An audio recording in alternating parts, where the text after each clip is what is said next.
जर तुम्ही ही निवडणूक जिंकलात तर येणाऱ्या काळात तुमच्या गटासाठी या भागासाठी तुमची ब्लूप्रिंट विकासाची ब्लूप्रिंट काय असेल? आपल्या भागात सर्व गोरगरीब जनता आहे, त्यासाठी मला सर्वात पहिले म्हणजे 100 खाटाचं हॉस्पिटल, गव्हर्नमेंट हॉस्पिटल आणायचं आहे. तरुणांसाठी व्यायामशाळा बांधली, पोलीस भरती प्रशिक्षण दिलं, त्याच्यातनं मग काही मुलं सेवेत आलेत का पोलीस? गरिबाची मुलं सिलेक्ट झाले. आमच्या गावातच एक काकडे म्हणून मुलगा आहे. लोकांच्या घरावर सुद्धा टांगती तलवार होती, त्यांचे घर जाणार होते. तर ह्या लोकांचे जे घरावर टांगती तलवार होती, समजा हे घरं पाडण्याचं षडकोनानं नियोजन केलं होतं. बुलडोजर सुद्धा लावलं होतं एक वेळेस. कुठला कार्यकर्ता सकाळी कुठल्या पक्षात असेल आणि नंतर कुठे असेल याची काही खात्री नाही. मग अशा एका गुंतागुंतीच्या काळात तुम्ही शिवसेनाच का निवडली? शिवसेना निवडण्याचा उद्देश असा होता.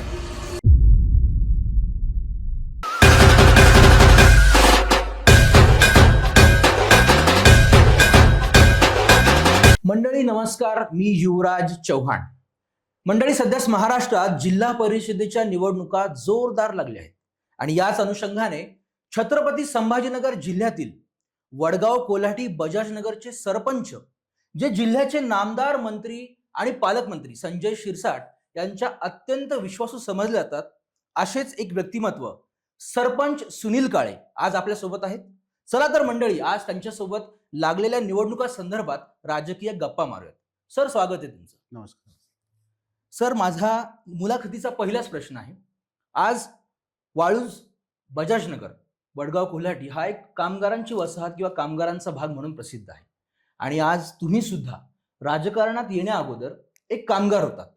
मग कामगार, त्यानंतर तुम्ही उद्योगधंद्यात प्रवेश केला, त्यानंतर समाजकार्यात देखील तुम्ही मोलाची कामगिरी बजावली आणि त्यानंतर आज तुम्ही राजकीय जीवनात एक सक्रिय आहात. तर एकंदरीत कामगार ते राजकीय प्रवास कसा होता हे आम्हाला ऐकायला आवडेल. प्रथम तर सर, मी एक 2002 पासून एक पवन गॅस एजन्सीचा सब काउंटर चालवत होतो गॅसचं. त्यानंतर शिवसेनेचं काम तर मी 1992 पासून करतो. 8वी वर्गात असताना तेव्हापासून मी शिवसेनेचं काम करतो. त्यानंतर प्रवास चालूच होता पक्षाचा, काम करायचा, विद्यार्थी जीवनात सर्व काम केलेच आहे. आणि नंतर 2009 ते 10ला शिरसाट साहेबांची भेट झाली. शिरसाट साहेब त्यावेळेस नगरसेवक होते. ते आमचे नेते अगोदरपासून आहेच, पण त्यांची निवडणूक सुरू झाली. त्यांना पश्चिममधून तिकीट मिळालं. तेव्हापासून मी त्यांचा एक विश्वासू कार्यकर्ता म्हणून काम करतो आहे. आणि कामगार असताना समजा गॅस एजन्सी सांभाळताना काही कंपनीसुद्धा काम केलेलं आहे टेम्पररी.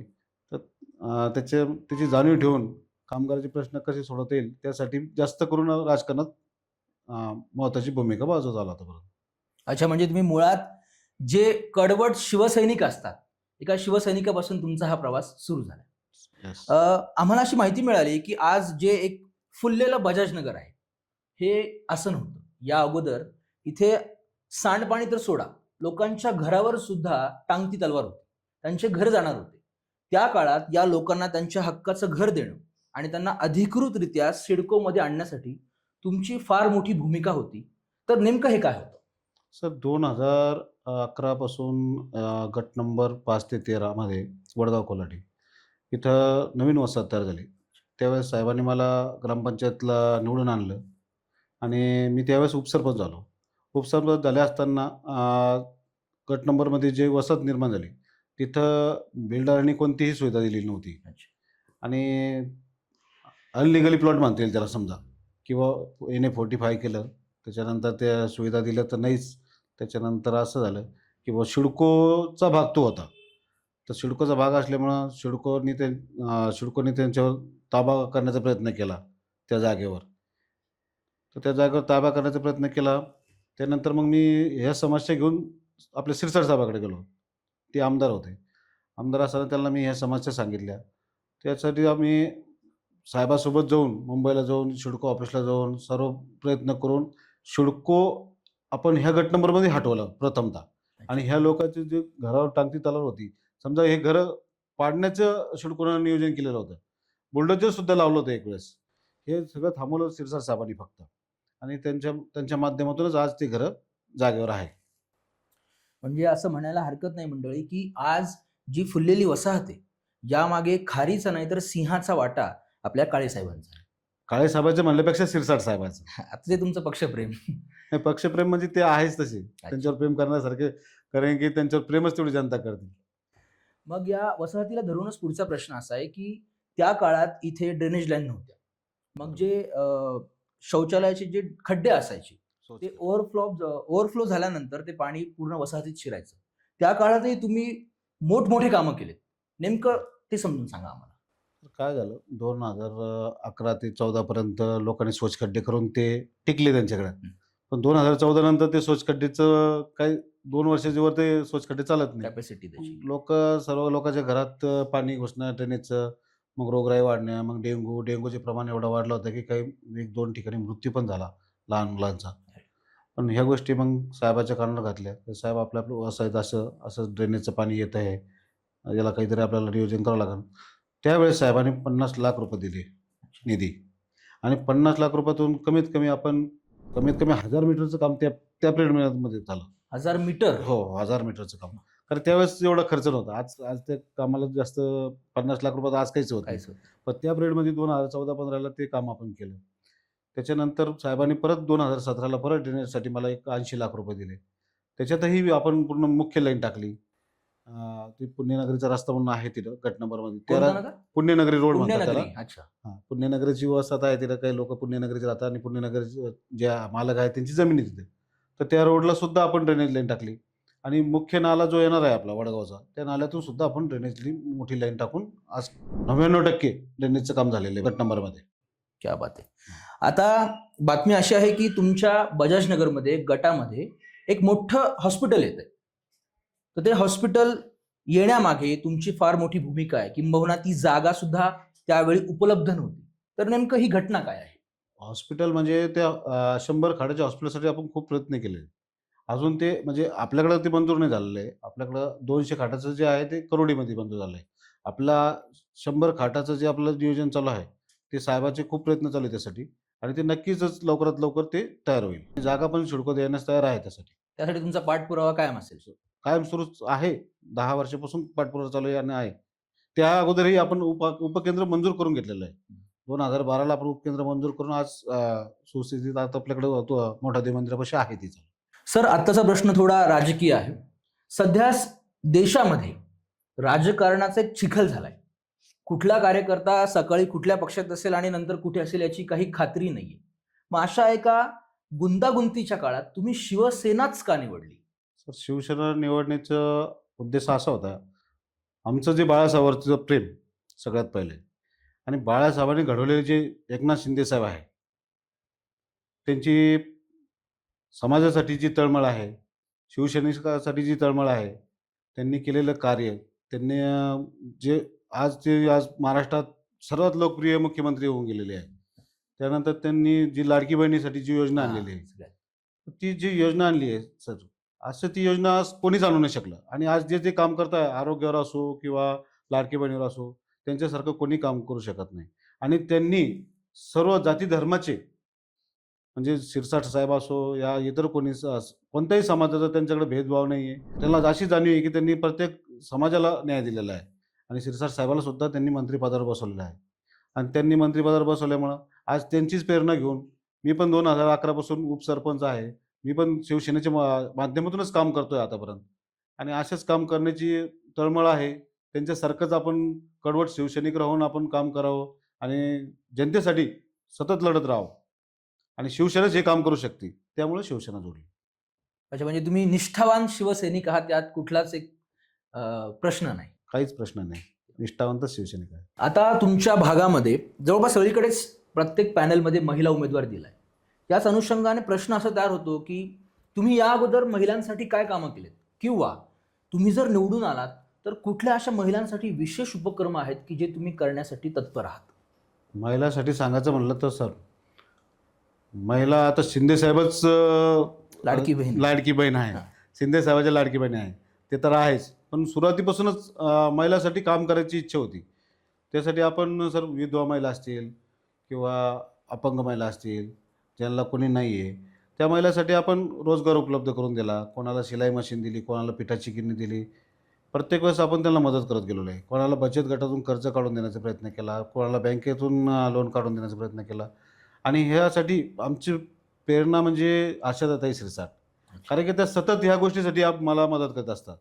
कुठेही धावून गेलं, कुठेही त्या धावून येतात, की महिलांसाठी आपलं ताई, ताई आपल्याला ह्या महिलासाठी हे करायचं आहे, ताई आपल्याला त्या महिलासाठी ते करायचं आहे. त्या तत्पर माझ्यासाठी उभा राहतात आणि त्या काम करायला एक म्हणजे त्यांचे गुण किती ना घेतले, नाहीच. त्यांचे किती चांगले, त्यांच्याकडून किती गुण घ्यावं हे सांगता येत नाही. कारण की ते खूपच म्हणजे ॲक्टिव्ह आहे. मंडळी म्हणजे एकंदरीतच महिलांना कर्ज काढून देणं असू द्या किंवा पिठाची गिरणीसाठी मदत असू द्या, आपल्या भागातील महिला स्वावलंबी झाली पाहिजे, कोणावरती डिपेंड राहता कामा नये, हा मूळ उद्देश आपल्या सरांचा आहे.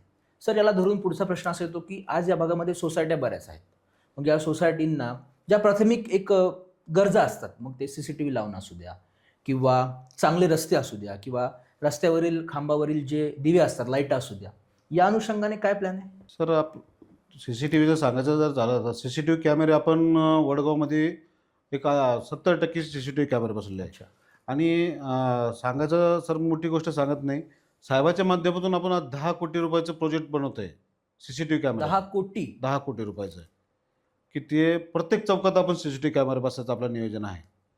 म्हणजे मोरे चौकापासून तर समजा वडगावच्या गट नंबरपर्यंत प्रत्येक चौकात आणि प्रत्येक गल्लीत आपण कॅमेरा बसवणार आहोत. त्याचं आम्ही सगळं नियोजन केलेलं आहे. थोड्या दिवसातच साहेब त्याला मान्यता देऊन जिल्हा नियोजनमधून ते करून घेणार काम आहे. पूर्ण होणार. काम पूर्ण होणार आहे. सर, सध्या सगळीकडे जातीजातींमध्ये द्वेष पसरला आहे आणि त्या विरोधात तुम्ही समाजामध्ये बरेच उपक्रम केलेत, बरेच कामं केलेत. मग त्यामध्ये सार्वजनिक गणेश उत्सवापासून आणि बरेच उपक्रम राबवलेत. यामागे मूळ भावना काय होती? सर महत्त्वाचं म्हणजे बाळासाहेबाची एक शिकवण आहे, की बाळासाहेबांना जातीभेद कधी केलाच नाही. त्यांनी कोणत्याच कार्यकर्त्याला विचारलं नाही तुम्ही कोणत्या जातीचे म्हणून. त्याच्यामुळे जातीभेद हा विषय आमच्याकडे येतच नाही. आणि आम्ही जर काम करताना गणेशोत्सव असो किंवा नवरात्रोत्सव असो, त्यात प्रत्येक जण आमच्या सोबत आहे. प्रत्येक जण समाजाचा व्यक्ती आमच्या सोबत आहे. आणि 20 वर्षापासून मी गणेशोत्सव साजरा करतो. महासंघाचा मी सचिव आहे. 20 वर्ष? 20 वर्षापासून गणेशोत्सव साजरा करतो.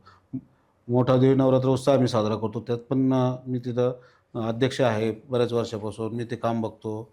आमचे कसोरे अंकल आहे.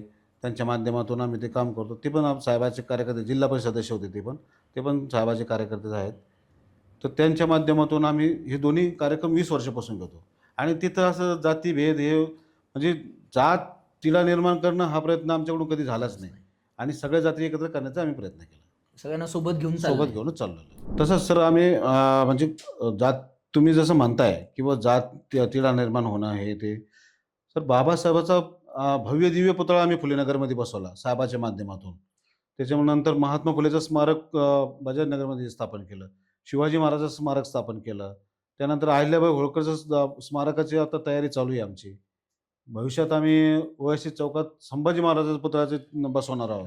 आणि ती बी मान्यता घेऊन, सर्व MIDCची मान्यता घेऊन आणि साहेबाच्या माध्यमातून ही कामं आम्ही करतोय आणि ती करणार आहे पुढं. म्हणजे फक्त मौखिकरित्या नाही, कृतीतून सुद्धा कृतीतून सुद्धा आम्ही काम केलेलं आहे. सर, हा जो भाग आहे वडगाव कोल्हाटी, आज जरी हा एक चांगल्या पद्धतीने फुललेला आहे, पण जेव्हा वडगाव कोल्हाटी आपण हे नाव घेतो तर या अगोदर नेमकं चित्र काय होतं? यामध्ये समस्येपासून तरुण असतील, इतर समस्या आणि हे बदललेलं चित्र काय होतं नेमकं? वडगाव कोल्हाटी जर म्हटलं तर 20-25 वर्षापूर्वी हे गाव थोडंसं गुंडगारी प्रवृत्तीचं गाव अच्छा. म्हणून ओळखलं जात होतं. पण 2012ला संजय कुमार साहेब आपले पोलीस आयुक्त आणि आपल्या पोलीस स्टेशनचे MIDC पोलीस स्टेशनचे किशोर नवले साहेब PI, या दोघांशी माझी एकदा चर्चा झाली की बुवा तुमच्या गावात बरंच गुन्हेगारी वाढलेली आहे. मग याच्यावर आपण काय करायला पाहिजे? मी त्यावेळेस उपसरपंच होतो सर. आणि उपसरपंच असताना मग मी सरांना बोललो की बाबा तुम्ही मला काय मदत करू शकता याच्यातून? कारण मला तुमची मदत असल्याशिवाय मी गुन्हेगारी बंद करू शकत नाही. मग आम्ही सर असं ठरवलं की पोलीस आयुक्त साहेबांनी असं ठरवलं की बाबा आपण हे गाव दत्तक घेऊ. मग त्यावेळेस 2012ला गाव दत्तक घेतलं. मग ते गाव दत्तक घ्यायचं, मग योजना तर राबवायची. मग योजना राबवायची म्हणल्यावर मग तिथं जागा लागेल. सर मी त्या पिरियडमध्ये त्या गाव दत्तक योजनेसाठी 1.5 एकर जागा पोलीस आयुक्ताला दिली. मग त्या पोलीस आयुक्ताला ती दत्तक योजना केली असता त्यावेळेस मग त्या साहेबांनी सर्वांची मदत घेऊन, आमदार साहेबांची मदत घेऊन, सर्व कंपन्यांची मदत घेऊन तिथं व्यायामशाळा बांधली. त्या जागेला स्वच्छ करून घेतलं, कंपाऊंड केलं. त्याच्यानंतर सभागृह दिलं साहेबांनी तिथं 21 लाख रुपयाचं त्या पिरियडमध्ये 2000 पिरियडमध्ये. मग नंतर ती योजना सुरू झाली.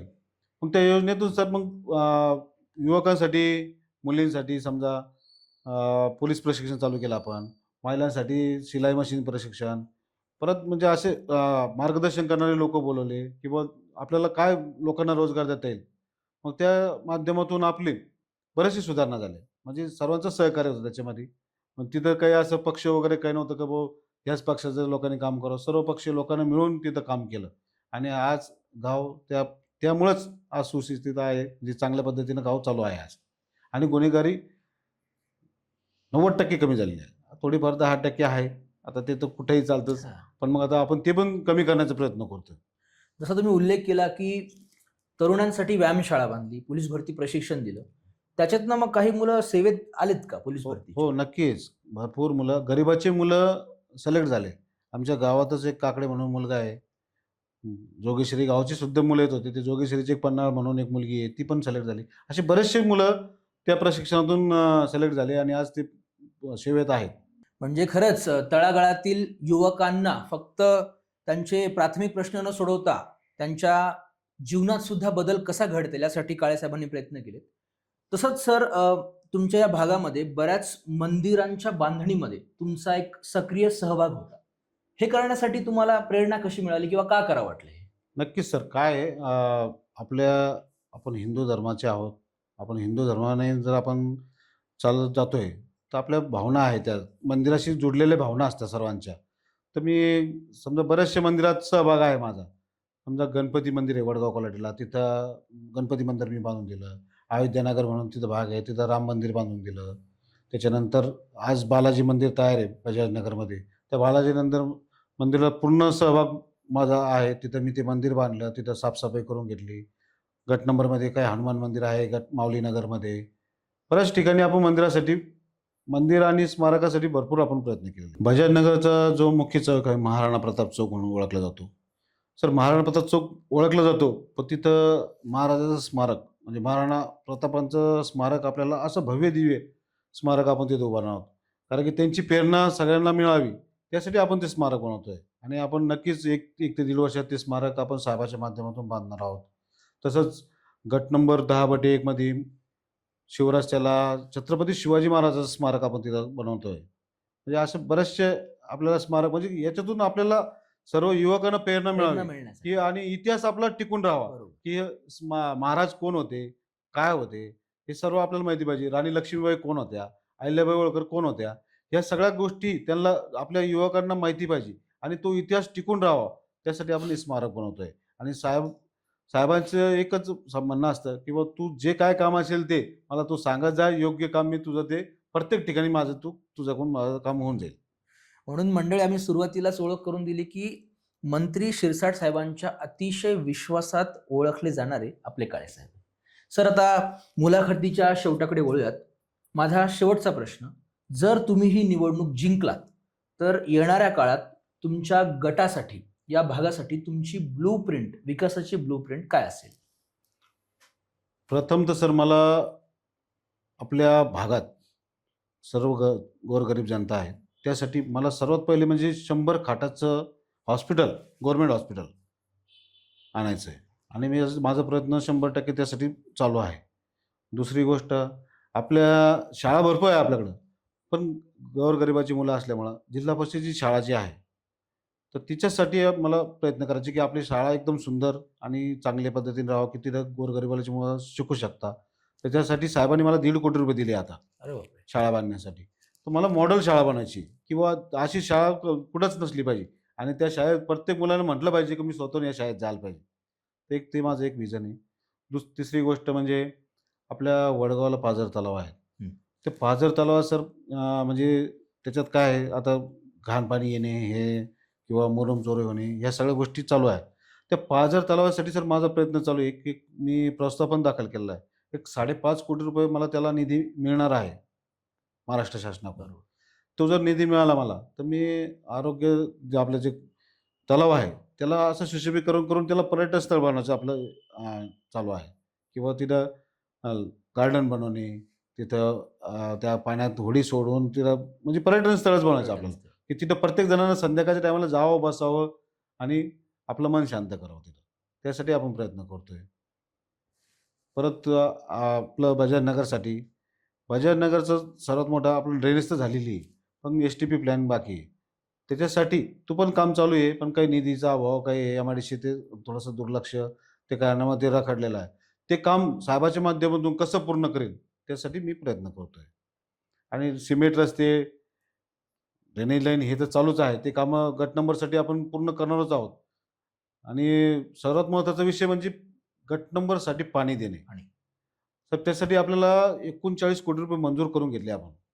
एम-जी-पी मार्फत काम पण सुरू होणार आहे. काही कारणास्तव जागा नव्हती आपल्याकडं. कारण की काय बिल्डर लोकांनी जागा पूर्णच जिंकून टाकल्या. काही जागा कुठे ठेवल्याच नाही आणि आपल्या 4 टाक्या मंजूर आहे. एक 16-16 लाख लिटरच्या. तर ती जागा त्याला कमीत कमी 1 एकर जागा लागते. तर ती जागा नसल्यामुळं आतापर्यंत ते काम झालं नव्हतं. पण आता थोडं जागेचा प्रश्न सिडकोमार्फत आपण जागा घेतलेली आहे. थोड्या दिवसात त्या जागेचा प्रश्न सुटून नक्कीच पाण्याची एक 8 ते 15 दिवसात आपलं काम सुरू होणार आहे. आणि प्रत्येक सारा संगम असो, सारा व्यंकटेश असो, सिडकोचा भाग असो पूर्ण, लक्ष्मीनगर, जय भवानी नगरपासून गट नंबर 5 ते 13 इथं पूर्ण आणि चांगलं पाणी, स्वच्छ पाणी देण्याचा मी रोजच्या रोज पाणी देण्याचा प्रयत्न करणार आहोत. ते 1 ते दीड वर्षात ते आपलं काम नक्कीच पूर्ण होईल. सर अजून एक महत्त्वाचा विषय असा राहिला, की गट नंबर 5 ते 13 मध्ये जायला रस्ताच नव्हता. समोर पूर्ण सिडकोची जमीन जसं तुम्हाला मी अगोदर सांगितलं, की बुवा हे सिडकोचा ताबा होता या जमिनीवर सगळा. पण सिडकोनी साहेबाच्या म्हणण्यावर तर म्हणजे साहेबांनी प्रयत्न केले म्हणून मागचा भाग तर सुटलाच. पण काही पूर्ण समोरचा जे भाग आहे तो सिडकोकडेच आहे. त्यातून रस्ता जायला गट नंबरमध्ये जायला रस्ता नव्हता. तो महत्त्वाचा रस्ता आपण 1 वर्षापूर्वी साहेबाच्या माध्यमातून 40 फुटाचा रस्ता आपण गट नंबरला जाण्यासाठी सोडून घेतला आणि तो एक 6 महिन्याच्या आत सिमेंट काँक्रीटचा रस्ता आपण तयार करणार आहोत. हे महत्त्वाचा विषय सर हा. आणि लोकांची भावना होती त्या रस्त्याला की बुवा हे रस्ता झालाच पाहिजे. झालाच पाहिजे. तो रस्ता आपण केलेला आहे आणि त्याचं काम पण आपण 6 महिन्यात पूर्ण करणार आहोत. काळे साहेब, तुम्हाला एक साधा प्रश्न आहे की आमच्या या मुलाखतीच्या माध्यमातून तुम्हाला मतदारांपर्यंत काही संदेश द्यायचा आहे. सर मी मतदारांना एकच संदेश देऊ इच्छितो. आजपर्यंत साहेबाच्या माध्यमातून मी भरपूर कामं केलेली आहेत आणि यापुढे मी काम करणारच आहोत.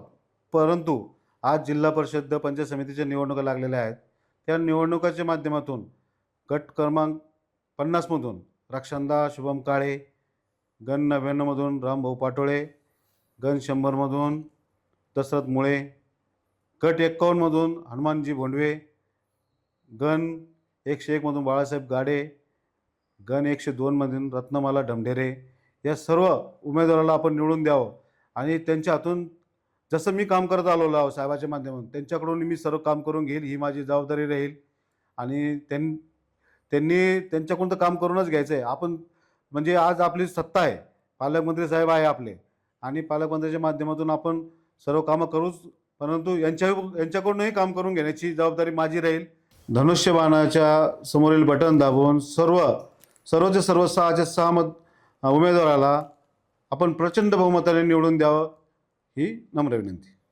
सर, या निवडणुकीच्या प्रचारात तुमच्याकडे वेळ फार कमी हे आम्हाला माहिती आहे. या व्यस्त तुम्ही शेड्यूलमध्ये सुद्धा आम्हाला वेळ दिला त्याबद्दल तुमचे मनापासून धन्यवाद धन्यवाद आणि शुभेच्छा तुम्हाला. धन्यवाद.